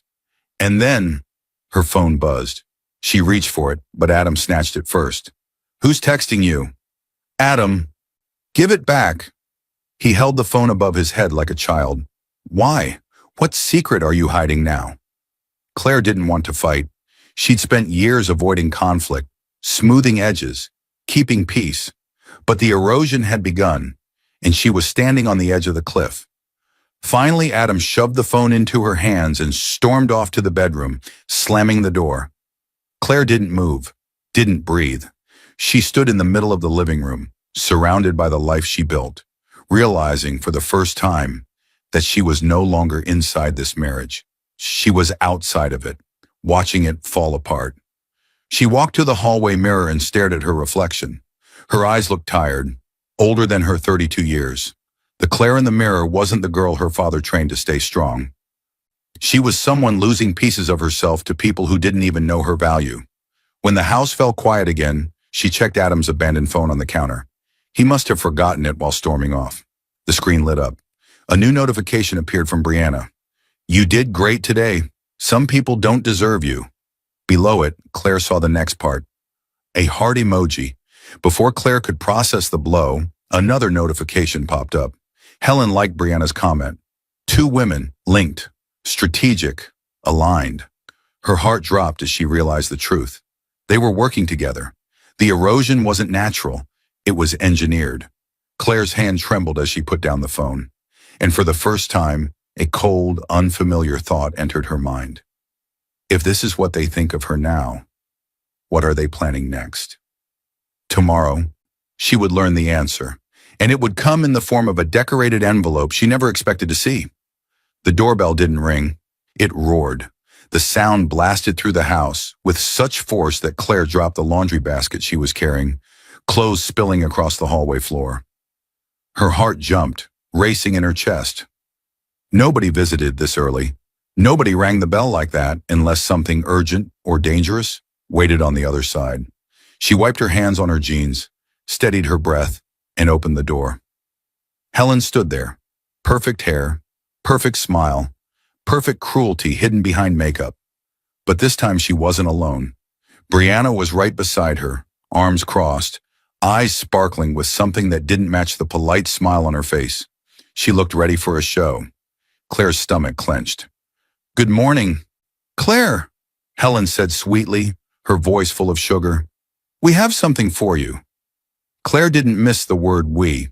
Before Claire could respond, Helen stepped inside, Brianna following like a shadow. Adam appeared behind Claire, rubbing his eyes as if he had just woken from the best sleep of his life. His expression froze when he saw his mother, and then Brianna. "Helen? Brianna? What's going on?" Claire asked. Her voice was calm, careful, but inside something twisted, preparing for pain. Helen didn't answer. Instead, she held out a decorated envelope, pink floral patterns, gold trim, like it was an invitation to a party. But Claire already felt the poison inside it. "Open it," Helen said. Her tone was so soft, so gentle, it made the moment feel even colder. Claire's fingers shook as she slid them under the seal. The paper inside was thick, heavy, official. She unfolded it slowly, her eyes scanning the first line. "Notice of petition for dissolution of marriage." The world went silent. Her vision blurred for a second, as if her brain refused to understand what her eyes were reading. She looked up. Helen was smiling. Not kindly, not lovingly, not motherly, but triumphantly. Right behind her, Brianna watched the moment like a spectator at a boxing match. Her eyebrows lifted in fake shock. "Oh my gosh," Brianna whispered, a hand covering her mouth. We had no idea she'd take it this badly." Claire's throat tightened. She looked at Adam, her husband, the man she stood beside for 7 years. He wouldn't meet her eyes. "Adam," she whispered, "what is this?" He rubbed the back of his neck. "Mom thought, we talked about it. Maybe it's time to accept we're not good together." Brianna stepped closer, placing a gentle hand on Adam's arm, as if claiming him. "You're doing the right thing," she said softly, loud enough for Claire to hear. Claire felt something inside her body break so quietly it almost made no sound. Helen clasped her hands together. "This is for the best, Claire. You've always been different from us. Dividing the family, keeping secrets." The words struck deep. Claire's head lowered. Her hair fell slightly forward, hiding her face. For a moment she didn't speak, didn't move. She only breathed, slow, steady, deliberate. "Claire?" Adam asked weakly, unsure. She lifted her head. Tears didn't fall. She didn't scream. She didn't break. But her voice did tremble. "You're giving me divorce papers?" Claire asked quietly. "After everything I've done for this family?" Helen scoffed. "And what exactly have you done?" The question sliced through the air. These people, this family, really didn't know. Didn't know the nights she stayed up fixing Adam's financial mistakes. Didn't know the countless lies she swallowed to keep peace. Didn't know the $1 million contract she signed to save Helen from losing everything. They didn't know, because she protected them. Claire stepped closer, her eyes locked on Helen's. "You have no idea what I've done for this family." For the first time that morning, Helen's expression cracked. Just a flicker, a tiny tightening around the eyes. Fear. Real fear, because she knew Claire wasn't lying. Suddenly, Helen's voice wasn't so confident. "Claire, what are you suggesting?" But Claire didn't answer. She simply folded the papers back into the envelope and held them carefully, almost gently. Inside, her heart was burning. Outside, she looked perfectly still. Behind Helen, Brianna's smirk faltered. Just a little, because even she could feel it. The energy in the room shifting. Something dangerous had awakened in Claire. Something quiet, something controlled, something they never expected. Claire turned toward Adam slowly, and the look she gave him made him step back without even realizing it. She whispered, almost too softly to hear, "You have no idea what this will cost you." The argument didn't begin with raised voices. It began with Adam yanking Claire's arm the moment she entered Helen's living room. "Don't walk away from me," he shouted. The sudden grip, the sudden heat in his voice, felt like a slap. Helen and Brianna stood nearby, pretending to intervene but doing absolutely nothing. It felt like everyone had been waiting for Claire to break so they could call it her fault. Claire pulled her arm free, steady but shaking inside. "Let go of me, Adam." But Adam was already on fire, a fire fueled by whispers that weren't his own. You want to make me look like the bad guy? He barked. Then let's talk in front of everyone. He motioned at Helen and Brianna. Both stepped forward like they had front row seats. Brianna placed a soft hand on his arm, the touch intimate and practiced. Her voice was honey-coated poison. Just tell her the truth, Adam, she whispered. Be strong. Claire's eyes narrowed. Brianna's influence was no longer hiding in shadows. She was standing in daylight, proud of her role. Helen folded her arms, chin raised like a judge prepared to deliver a sentence. Claire inhaled slowly. What truth, Adam? Adam didn't hesitate. He stepped closer, towering over her, like he was finally brave, with his mother and mistress beside him. You manipulate me, he snapped. You hide things from me. You twist everything to make yourself look perfect. Claire blinked. The words weren't his. They were Helen's and Brianna's. She recognized the tone, the rhythm, the attacks. You're always secretive, Adam continued. Why do you think I don't trust you? You make everything complicated. You think you're better than my family. Every sentence stabbed her, not because they were true, but because he believed them. Claire steadied her voice. Adam, when have I ever acted like I was better than anyone? He laughed, cruel, loud, forced. You don't have to say it. You show it, every day. Helen smiled slightly, pleased. Brianna leaned into him a little, offering emotional support that wasn't hers to give. Claire watched the scene unfold, her heart cracking, but her mind growing sharper. The betrayal wasn't new, but the performance, that was new. She stepped back, needing air. So this is what you think of me? Adam pointed a finger at her like she was a criminal. I think you're hiding something, and I'm tired of being lied to. Claire's breath caught. He had no idea about the $1 million she took on for his mother. No idea about the nights she cried alone, worrying about the debt. No idea she was saving them while they destroyed her. She noticed movement on the coffee table. Adam's phone lighting up. Her gaze snapped to it. A new message. Brianna, I'm proud of you. You're finally standing up to her. Her stomach twisted. Not only were they involved emotionally, they were communicating in real time while she stood right there being humiliated by her own husband. Helen stepped forward, voice dripping with satisfaction. See, Claire? This is why we can't trust you. Even now you're making everything dramatic. Claire didn't respond. She didn't scream. She didn't cry. Instead, she looked at Adam one last time. The man she once believed she could build a life with. He wouldn't meet her eyes. Brianna smiled at Claire like she had won. Claire felt something inside her shut down. Not pain, not anger, not grief. Something colder, quieter, stronger. She straightened her posture, lifted her chin, and in the calmest voice she had spoken in days, she said, I hope you remember this moment. Adam frowned. What's that supposed to mean?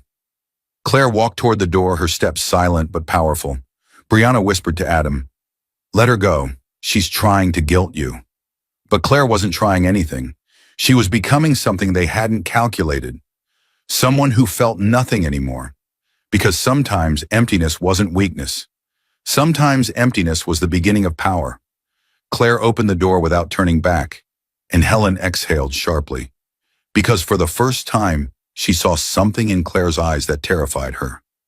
No tears, no fear, no emotional attachment left.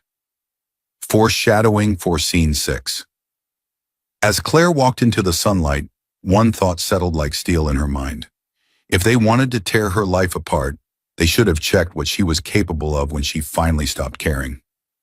The metal door slammed shut behind Claire with a violent echo. Not gentle, not careful, violent. The force surprised even her.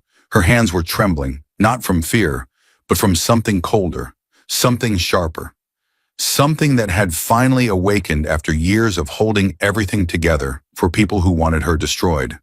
The storage unit was cold, dimly lit by a single flickering bulb. Dust floated through the air like forgotten memories.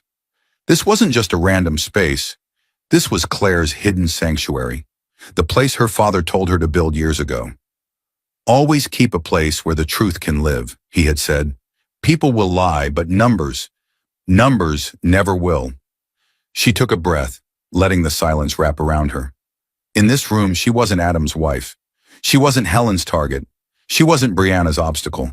Here, she was Michael Bennett's daughter, and that meant she was no one's victim. Claire opened the large metal trunk at the back of the room. Inside were neatly labeled folders, envelopes, notebooks, and a small black device her father had given her on her 18th birthday, a voice recorder. "Always get proof," he said.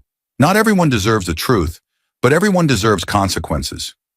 She held the device in her hand, its weight familiar, grounding. Her reflection flickered on its surface, the reflection of a woman who had been brought to her knees but was now rising. Claire sat at the metal table and opened the first binder, financial logs.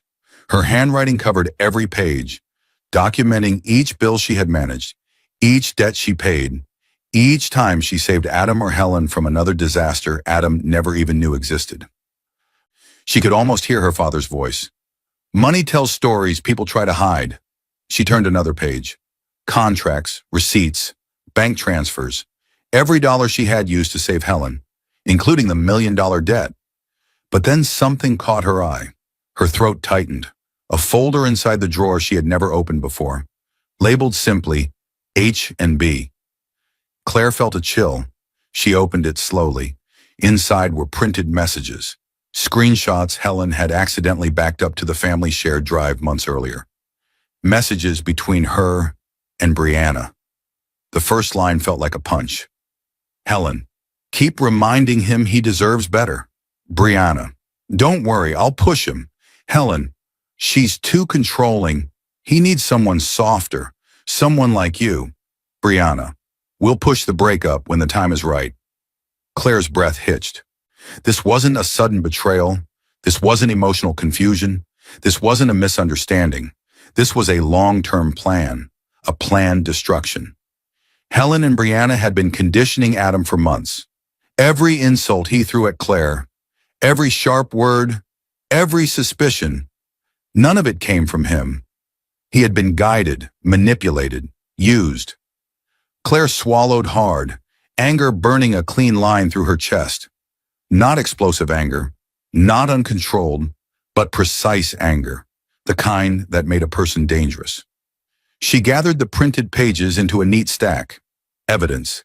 Every piece would serve a purpose later.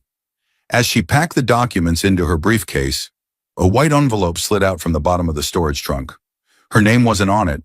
It was addressed to Helen. Confused, Claire opened it. Inside was a financial document, Helen's loan contract. Only, it wasn't the same one Claire signed. Her breath froze. The signature at the bottom, the one marked Helen Hayes, was not Helen's handwriting. It was a forgery, but not just any forgery. The handwriting was familiar. Claire had seen it 1,000 times, in grocery lists, notes on the fridge, birthday cards. It was Adam's handwriting. Her fingers tightened around the paper as the truth slammed into her like a wave. Adam hadn't been a confused husband caught between loyalties. He had known about the loan. He had signed the forged papers. He had been involved from the beginning. Claire's heartbeat thundered in her ears. Everyone had betrayed her. Not just Helen, not just Brianna, but Adam himself. Claire closed the folder, her eyes cold, calm, and unrecognizable. She whispered into the empty room, "Now I know everything." In the faint hum of the storage lights, one quiet certainty began forming. If the truth was her weapon, then tomorrow she would start sharpening it. Claire's hand shook so violently she nearly dropped the phone. Not from fear, not from heartbreak, but from a rage so deep it made her bones vibrate. She stared at the cross-reference spreadsheet open on her laptop. Timestamps from her ledger matched with Adam's phone logs, matched with Helen's messages. She had spent hours aligning them, line by line, month by month, year by year. And now the truth hit her like a bomb. Brianna was not a recent mistress. She was the beginning of the betrayal. Claire's breath left her chest in a single harsh exhale. This wasn't a new affair. This wasn't a weak moment. This wasn't an accident. This was a long-term sabotage, orchestrated by Helen and carried out by Brianna. Claire leaned back in her seat, closing her eyes as memory after memory replayed. Moments she once ignored, now sharpened by truth. Claire remembers walking into the living room, newly married, still learning how to be a wife, still hopeful. Adam laughed at his phone, not at her. "Who are you texting?" she asked playfully. "Just an old friend," he said. "Brianna." Claire remembered the name but not the weight. Later that summer, Helen hosted a small family BBQ. Brianna showed up, uninvited, but Helen hugged her tighter than she hugged Claire. "Oh, sweetheart," Helen said to Brianna. "Adam missed you." Everyone treated Brianna like she was the real partner. Claire laughed it off back then. Now she saw the setup. Claire remembered sitting on the bathroom floor, pregnancy test in hand, tears of disappointment in her eyes when it came back negative. She walked into the bedroom quietly and found Adam deleting messages. She saw one line before it vanished. "Brianna, don't get her pregnant. That'll trap you." Claire had swallowed her confusion, told herself she misread it, told herself Adam loved her. Now she felt the sting in full, the cruelest flashback of all. Claire remembered Helen standing in her kitchen, begging for help, begging her to keep the $1 million debt quiet. But now she found messages dated weeks before that day. Helen, "I'll tell her soon. She'll pay it. She always does." Brianna, "Good. Get her tired. Easier to push her out when she's weak." Helen, "Once the debt is gone, Adam will finally choose you." Claire stared at those lines for minutes. They planned everything, every tear she cried, every sacrifice she made, every humiliation she endured. None of it was random. Claire parked her car outside a quiet lounge at nightfall, the neon sign flickering above her. She had followed Adam here, not because she wanted to catch him, but because she already knew what she would find. She tightened her grip on her phone. The door to the lounge opened. Adam and Brianna walked in, holding hands like a couple who had been practicing for years. Brianna rested her head on his shoulder, laughing softly. Claire recorded every detail, every step. Inside, she slipped into a dim corner booth, phone hidden in her jacket pocket. The recording app glowed red. Adam and Brianna sat at the bar, carefree, confident, loud. Claire lifted the phone slightly. "Brianna, once she signs the divorce papers, your mom said we'll finally be together. She even promised us the house." Claire's heart thudded. "Adam, she just needs to go. She never fit with us anyway." Brianna laughed sharply. Then came the line that cracked something inside Claire so cleanly it felt holy. "Brianna, after everything she did for your mom, some people are born stupid." Claire didn't flinch, didn't cry, didn't move. She lifted the phone closer. Her voice came out soft, steady, lethal. "Thank you," she whispered into the recorder. "I needed all of this." Adam and Brianna didn't hear her, but the world would, and she was no longer afraid of what came next. Claire stepped outside into the night air, the recording secure in her hand. A single thought settled over her like steel. Tomorrow, someone else would hear this too. The person she planned to visit next wore a suit, held a license, and never lost in court. The courtroom doors blasted open as Claire walked in, not slowly, not timidly, but with a force that turned heads instantly. She wore a simple black suit, hair pulled back, face calm, but her eyes carried fire. A quiet, controlled fire that came from someone who had been pushed past every limit and survived. Behind her, her attorney, Samuel Price, a sharp, respected divorce lawyer known for never losing a case, followed with a thick binder in hand.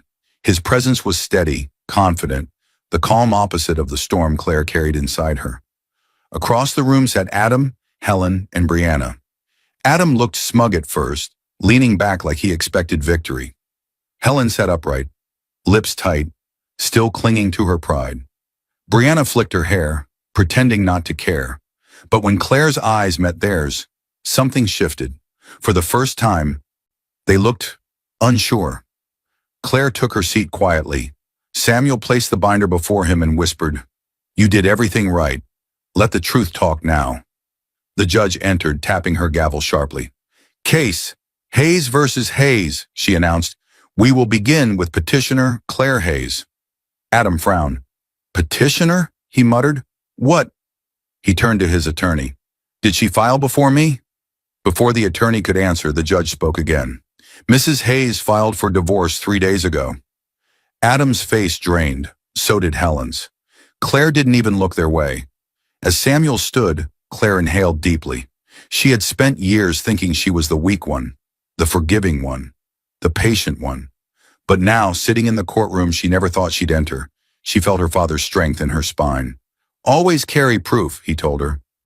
And when the world tries to break you, let the truth cut back. Today the truth was sharp. Samuel opened the binder. Your Honor, we present evidence of long-term manipulation, financial deception, conspiracy, and infidelity. Helen gasped. Brianna stiffened. Adam swallowed hard. The judge nodded. Proceed. On the screen, Samuel displayed Claire's bank transfer, the contract she signed, the lending firm letter. Judge's eyes widened. Mrs. Hayes, you paid your mother-in-law's $1 million debt? Claire nodded. Yes. All eyes turned to Helen. Her face turned pale. Samuel pressed play. Brianna's voice filled the courtroom. Once she signs the papers, your mom said we'll finally be together. After everything she did for your mom? Some people are born stupid. There were gasps. Brianna covered her mouth, eyes wide with panic. Adam tried to stand. Your Honor, this is taken out of Sit down, the judge snapped. Helen looked sick. Screenshots appeared on the projector. Helen, keep reminding him he deserves better. Brianna, we'll push the breakup when the time is right. Helen, she's too controlling. Make him see it. The judge stared at Helen. Did you send these? Helen's voice cracked. I. Her hands trembled. Samuel placed the forged loan paper on the judge's desk. This signature, he said calmly, does not match Helen Hayes' handwriting, but it does match Adam Hayes. Adam's chair scraped loudly as he stood. That's a lie, I didn't. But Samuel held up another document. A birthday card Adam wrote last year. Same loops, same strokes. Helen's mouth fell open. You forged my signature? She whispered at Adam. Broken, stunned. Adam panicked. Mom, I thought you said... Helen suddenly collapsed back into her chair, hands shaking violently.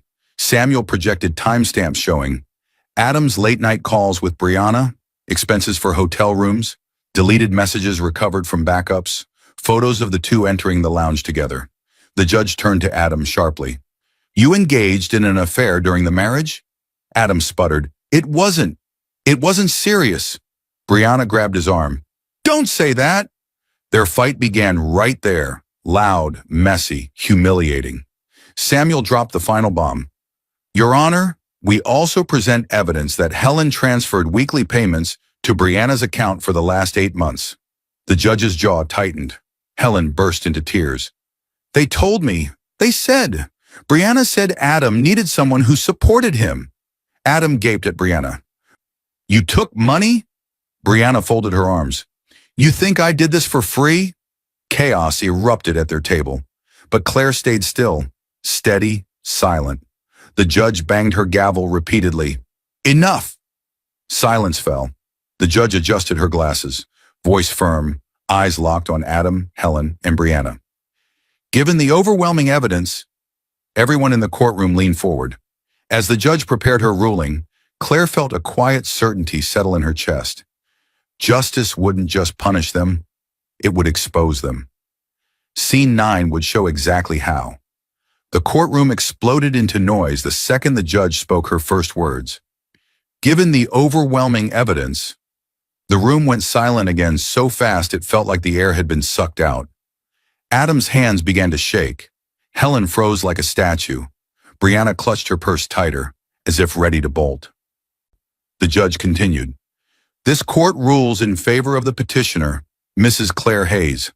Helen whimpered. Adam's shoulders collapsed. Brianna's jaw dropped. Claire sat completely still, hands clasped, expression calm. Yet the intensity around her felt like a thunderstorm swirling in slow motion. Mrs. Hayes is awarded the majority of the marital assets, the judge declared. This includes the home, the vehicles, and financial accounts. Adam shot to his feet. Your Honor, please, she's manipulating everything. The judge raised a hand sharply. You forged your mother's signature on a $1 million financial contract, Mr. Hayes. That alone invalidates your credibility. Gasps echoed. Helen covered her face with her hands, shaking uncontrollably. The judge wasn't done. Claire lowered her eyes. She wasn't proud. She wasn't celebrating. She was remembering years of trying to hold a family together that was waiting to tear her apart. Her father's voice whispered in her mind, "Truth doesn't need to shout. It stands." Claire felt the truth today, standing taller than she ever had.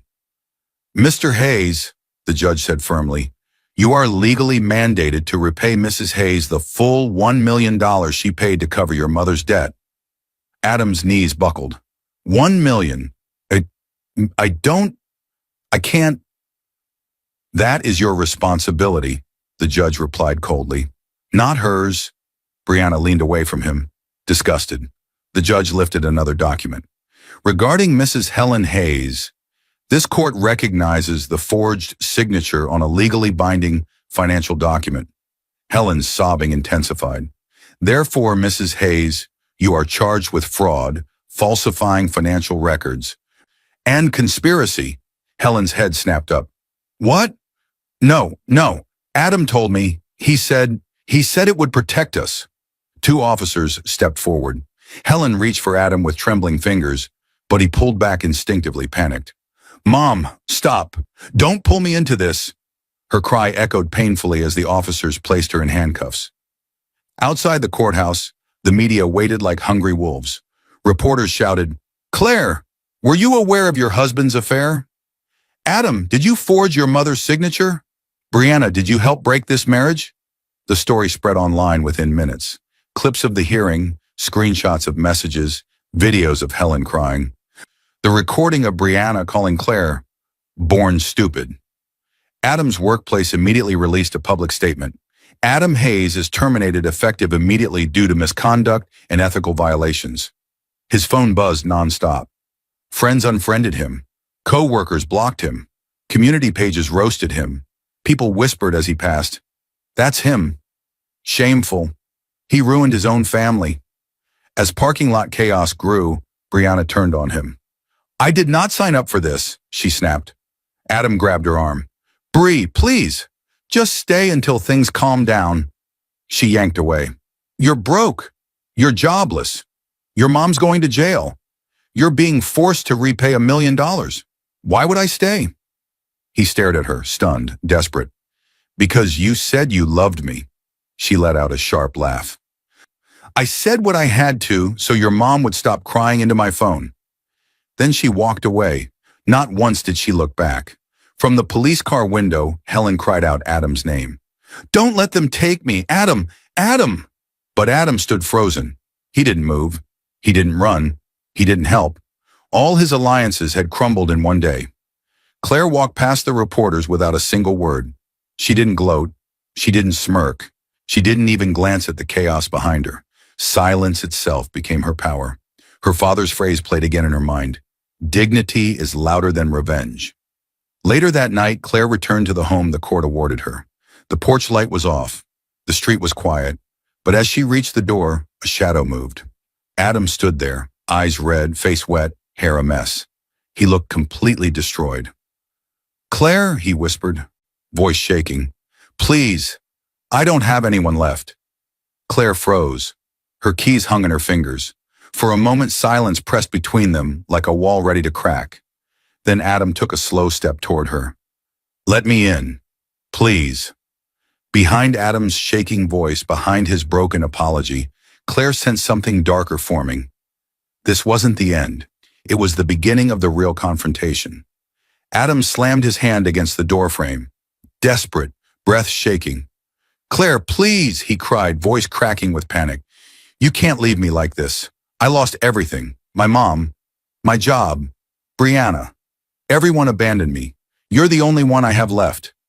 The intensity hit Claire instantly. He looked nothing like the man she once loved. His eyes wild with regret, his clothes wrinkled, his stance unstable.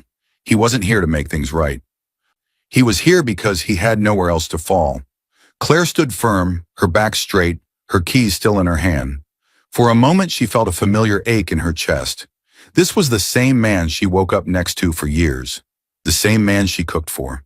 The same man she once believed she would build a family with. But then she remembered the recordings, the messages, the lies, the mockery, the betrayal that started from the beginning of their marriage and never stopped. She exhaled slowly. Adam, she said softly, look at yourself. He lifted his head, eyes red and desperate. You and your mother tried to erase me, Claire continued. Her voice was calm, steady in a way that showed she had already healed past the point of return. I only erased your lies. Adam's mouth fell open. He stepped forward again. I can change, Claire. I swear. Just give me another chance. She shook her head gently. You didn't just betray me, she said. You let other people shape your voice. Your mother, Brianna, anyone but you. You had every chance to stand beside me. You chose to stand behind them. He froze, breathing hard. Claire reached for the door. And now, she whispered, you face life the same way you lived it, with someone else cleaning your mess, or no one at all. Before he could respond, she closed the door. Firm, final. The soft click echoed louder than any shout. Inside her now peaceful home, Claire didn't collapse. She didn't shake. She didn't cry. Instead, she walked straight to the small table near the hallway, where her father's old ledger sat. The same ledger that once held evidence, numbers, and plans. The same ledger that saved her life. She ran her fingers over its cover one last time. Then she placed it inside a box, gently closed the lid, and whispered, It's over. The next morning, sunlight spilled across her new office building, a modern workspace she purchased with her portion of the settlement. She walked confidently through the glass doors, shoulders relaxed, face bright. Her assistant, a young woman named Elise, greeted her. Good morning, Mrs. Hayes, Elise said warmly. Ready for your first official day? Claire smiled, soft, peaceful, free. More than ready. She walked toward her new desk, sunlight warming her face. The world felt open again, clean, stable, hers. In the quiet of her new office, Claire reflected as if speaking to her father through memory. I paid my way into that family, she whispered. I paid my way out. And now the only debts left are theirs. She closed the box containing the ledger forever.